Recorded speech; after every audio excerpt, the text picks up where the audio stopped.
For a long time, that seemed like a fantasy. But then came skyscrapers, highways, satellites, and hydroelectric dams. Rivers were contained, diverted, dammed. Mountains were carved out. The flow of water began turning turbines, lighting up cities, powering entire economies. It felt like engineering had finally triumphed over nature's chaos. But what happens when that illusion of control starts to crack? Behind every great dam lies a hidden tension.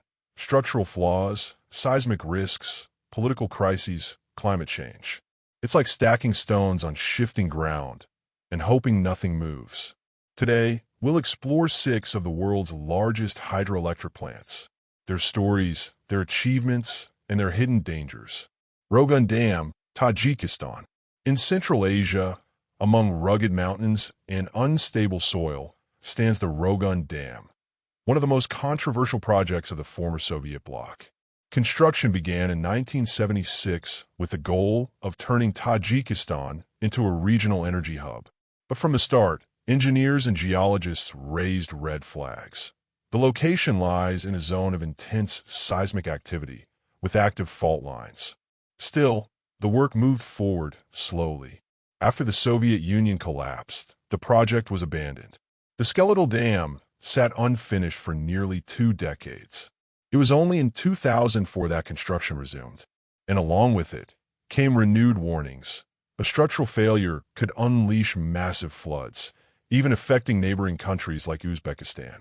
The local government insists the project follows the highest safety standards. But many international experts remain skeptical, pointing to incomplete tests, vague reports, and weak oversight. Today, the Rogun Dam stands as both a symbol of hope and a looming cross-border threat. Mosul Dam, Iraq. Built in the 1980s, during intense geopolitical turmoil in the Middle East, the Mosul Dam was meant to be a modern energy solution for Iraq. But the ground beneath it, soluble limestone, was always its Achilles heel. In reality, it's like building a wall on soil that dissolves in water. To keep the dam stable, maintenance crews must constantly pump cement into the ground, a never-ending task.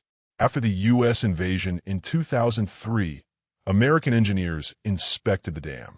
What they found was alarming. It could collapse at any moment.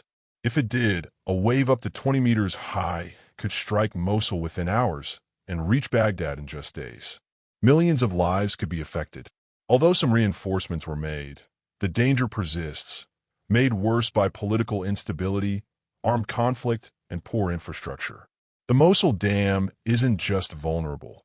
It's a silent, ticking time bomb. Derinur Dam, Turkey. In northeastern Turkey stands the Derinur Dam, one of the tallest in the world. 249 meters of concrete holding back the powerful Koru River. An impressive feat of modern engineering.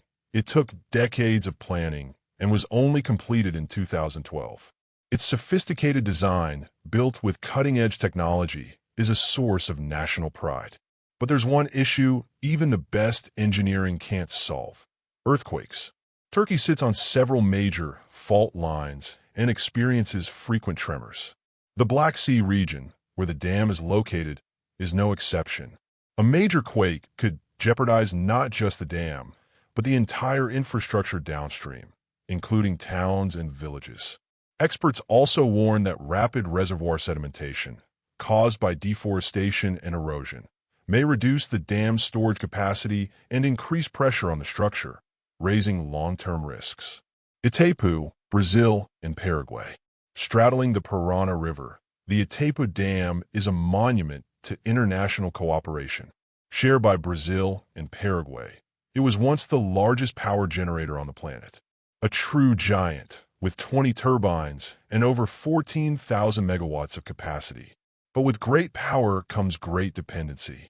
In 2009, a storm damaged transmission lines connected to the dam. Within hours, most of Paraguay lost power. In Brazil, cities like Sao Paulo and Rio de Janeiro experienced blackouts. The incident revealed just how fragile a system can be when it relies too much on a single source. If a more serious failure occurred, whether natural, technical, or even a cyber attack, the consequences would be massive, hospitals, industries, transportation, and millions of homes without electricity. Itaipu remains an engineering marvel, but it's also a reminder of the risk in concentrating so much power in one place. Inga Dams, Democratic Republic of Congo. The Congo River is one of the most powerful in the world in terms of volume and speed. The Livingstone Falls, with their massive energy potential, seemed like the ideal spot for one of Africa's largest hydroelectric complexes. That's where Inga 1 and Inga 2 were built, grand projects, now left to decay. Over the years, corruption, mismanagement, and armed conflicts turned these plants into shadows of their original promise. Today, much of the equipment is outdated. The power grid is fragile. And although plans exist for a Grand Inga, which would be the world's largest dam, many doubt it could be completed without repeating past mistakes. Worse, the capitals Kinshasa and Brazzaville, located nearby, could be directly threatened if the dams collapse. Three Gorges Dam, China. The Three Gorges Dam on the Yangtze River is the largest hydroelectric facility in the world by capacity. A project decades in the making, it required the relocation of more than 1 million people. Its construction was as monumental as it was controversial. Archaeological sites were flooded. Species vanished, including the Baiji river dolphin. And the environmental impacts are still being felt. Increased landslides, regional climate shifts, and reports of structural weaknesses. The Chinese government assures the public that the dam is safe. But with more extreme rains, shifting soil, and mounting pressure from population growth, the margin for error is shrinking. If it ever failed, cities like Wuhan, with millions of residents, could be devastated. The balance between progress and risk. Dams and hydroelectric plants are milestones of human engineering. They've brought us energy, growth, and comfort. But they also serve as constant reminders that nature can never be fully tamed, only held back temporarily.